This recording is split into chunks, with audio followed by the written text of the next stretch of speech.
सर्वनाम किसे कहते हैं? संज्ञा के स्थान पर प्रयुक्त होने वाले शब्द सर्वनाम कहलाते हैं, जैसे मैं, तुम, वह, हम, आप, उसका आदि।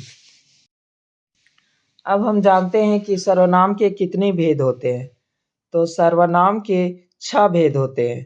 पहला पुरुषवाचक सर्वनाम, निजवाचक सर्वनाम, निश्चयवाचक सर्वनाम, अनिश्चयवाचक सर्वनाम, संबंधवाचक सर्वनाम, प्रश्नवाचक सर्वनाम।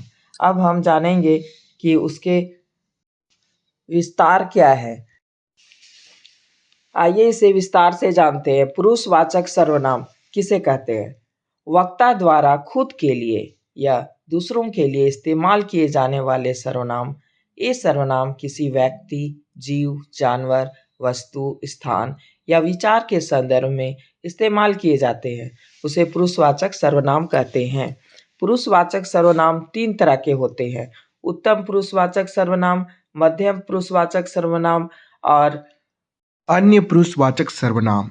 पुरुषवाचक सर्वनाम अब हमें लगता है कि आप समझ गए होंगे। चलिए अब दूसरे में आते हैं, जैसे कि निजवाचक सर्वनाम। निजवाचक सर्वनाम जिन सर्वनाम शब्दों का प्रयोग वक्ता या लेखक अपने लिए करते हैं, उन्हें निजवाचक सर्वनाम कहते हैं।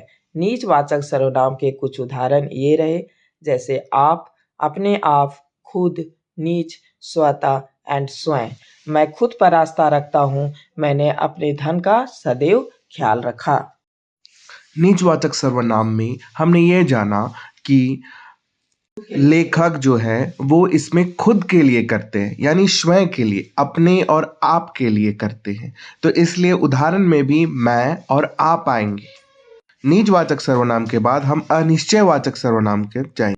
निश्चयवाचक सर्वनाम जिसका इस्तेमाल किसी खास वस्तु, इसमें खास वस्तु आएगी, या व्यक्ति की ओर संकेत करने के लिए किया जाता है, इसका इस्तेमाल संज्ञा, व्यवसाय के स्थान पर किया जाता है। इसमें निश्चय है तो उसे संकेत किया जाता है, और निश्चित होता है व्यक्ति, उसी को निश्चितवाचक सर्वनाम कहेंगे। जैसे उदाहरण यह, वह। आप जब स्वर होंगे तभी बोलेंगे कि यह लड़का ये किया था, वह लड़का ये किया था, वे वहां गए थे। ये निश्चित है हमें। निश्चय के बाद अब हम अनिश्चय में आएंगे। अनिश्चय सर्वनाम की परिभाषा क्या होती है? जिस सर्वनाम से किसी निश्चित व्यक्ति या वस्तु का बोध हो, अनिश्चित हो, मुझे उसके बारे में पता नहीं है, हो, उसे अनिश्चयवाचक सर्वनाम कहते हैं। जैसे कोई होगा, कुछ हुआ था, किसी ने कुछ किया होगा, मतलब हम निश्चित नहीं है, इसीलिए उसे अनिश्चितवाचक सर्वनाम कहेंगे। वह निश्चित के बाद हम संबंधवाचक सर्वनाम देखेंगे। वे सर्वनाम जिसका इस्तेमाल किसी व्यक्ति, वस्तु या स्थान के संबंध को बताना, यानी उसका रिलेशन को बताना के लिए किया जाए। इन सर्वनाम का इस्तेमाल संबंध की पहचान कराता है। किसी से भी संबंध हो, वस्तु, स्थान, किसी से भी संबंध हो, और वो संबंध को जो बताए उसे संबंधवाचक सर्वनाम कहते हैं। आपको समझ में नहीं आया तो हम संबंधवाचक सर्वनाम के आइए कुछ उदाहरण देखते हैं। जैसे जिसने, जिसको, जैसे वैसे, जो सो, जहां वहां। इसके संक्षिप्त में हम बताएं तो वो है, जिसने यह काम किया उसे पुरस्कार मिला, जिसने किताब यहाँ है उसे ले जाओ। तो उसमें एक वाक्य से दूसरे वाक्य के बीच में क्या पता चल रहा है? संबंध पता चल रहा है।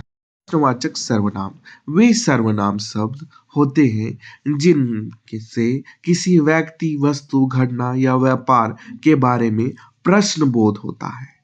इसमें प्रश्न आएगा, हर चीज में प्रश्न। जैसे कौन है, किसने मुझसे कहा, आदि। ये सब थे प्रश्नवाचक सर्वनाम। आई होप आपको अब सर्वनाम समझ में आ गया हो। फिर भी अगर आपको कहीं भी दिक्कत होती है तो हमें कमेंट सेक्शन में बताएं। लाइक करें, शेयर करें, सब्सक्राइब करें। मैं आपसे मिलूंगा नेक्स्ट स्टोरी, नेक्स्ट टॉपिक में। तब तक के लिए जय हिंद दोस्तों।